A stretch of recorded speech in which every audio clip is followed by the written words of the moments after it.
فيلمنا بيبدأ في منطقة ضربها مرض قاتل، والناس كانت تايهة ومش لاقياله أي علاج. أول ما الأعراض تظهر على أي حد خلاص بيموتوه عشان يمنعوا العدوى من الانتشار. كل منطقة بيوصلها المرض بيتخلوا عنها ويفضوها من السكان، والناس اتنقلت في مخيمات. بس الفيروس ده كان بينتشر عن طريق العيال، يعني أي حركة كانت لازم تكون محسوبة، والحكومة عملت حظر كامل. بس الناس زهقت من العيشة دي وقررت تهرب. وهنا بنقابل بطلتنا مريم، بنت شجاعة بس مكسورة من اللي شافته، خصوصاً بعد موت أختها. وهي بتحاول تهرب بتقرر مريم تهرب من المدينة قبل ما الحكومة تفرض عليهم الحظر وتحبسهم فيها، وتروح لمحطة الأتوبيس تحاول تركب من غير ما حد يشوفها. لكن القدر بيحب المفاجآت. بيشوفها جمال، شاب مشرد بس قلب طيب، وبيفهم على طول إنها بتحاول تهرب.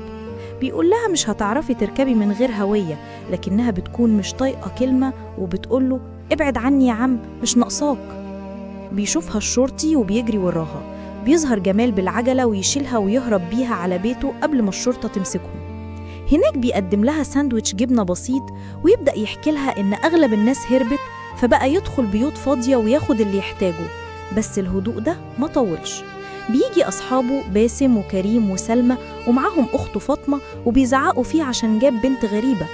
بيفتشوا شنطتها ويلاقوا خريطة لنفق قالت لهم عليه واحدة قبل كده بتحاول تهرب منه. وفجأة الراديو بيعلن إن السلطات اكتشفت المنطقة اللي فيها مريم وجمال، وإنهم هيقلبوها فوق تحت لحد ما يلاقوهم.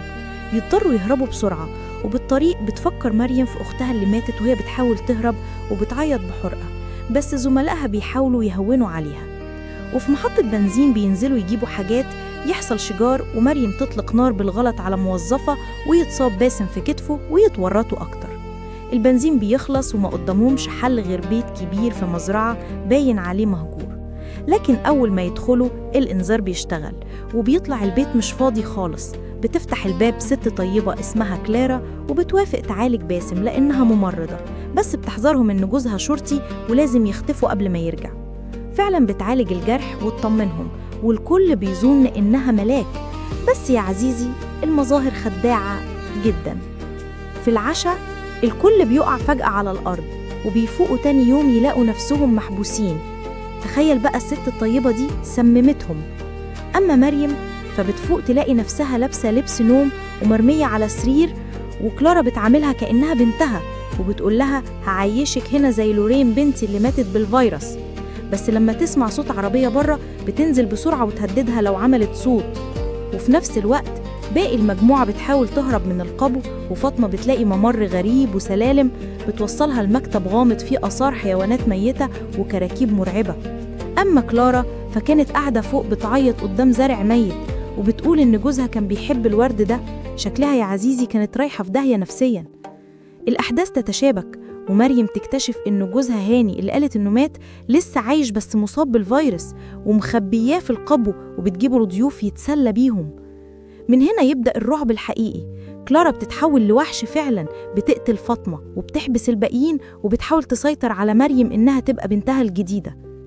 لكن مريم بتقرر تواجهها، بتخدرها، بتسرق المفاتيح، بتحاول تهرب. وفي نفس الوقت بيجي الضابط فادي اللي كان بيحقق في هروبهم، بيبدأ يشك في كلارا، ولما يفتش يلاقي بقايا جثث ودم في الجنينة. وبيلاقي جوزها هاني طالع من القبو متحول وبيهجم على مريم والشرطة. الكل بيجري والبيت بيتحول لجحيم. الضابط بيضرب هاني بالنار، لكن كلارا بتنهار لما تشوف جوزها ميت وبتحاول تقتل مريم، بس في الآخر مريم بتخلص عليها. باسم بيموت متأثر بإصابته، وفاطمة بتتحول بعد ما عضها هاني وبتنهي حياتها بنفسها. مريم بتجري بعربية الشرطة ومعها جمال المصاب، وبتقوله حاسة إن عمري كبر سنين في يوم، كل اللي بحبه بيروح. وبيخلص الفيلم وهي سايقة في طريق فاضي، مش عارفة هتنقذ جمال ولا هيكون هو كمان نهايته زي الباقي. والشرطة بتقول في الراديو المنطقة الشرقية أصبحت موبوءة ومغلقة بالكامل. لو عجبك ملخص فيلم النهاردة ما تنساش تعمل لايك للفيديو وتشترك في القناة. سلام.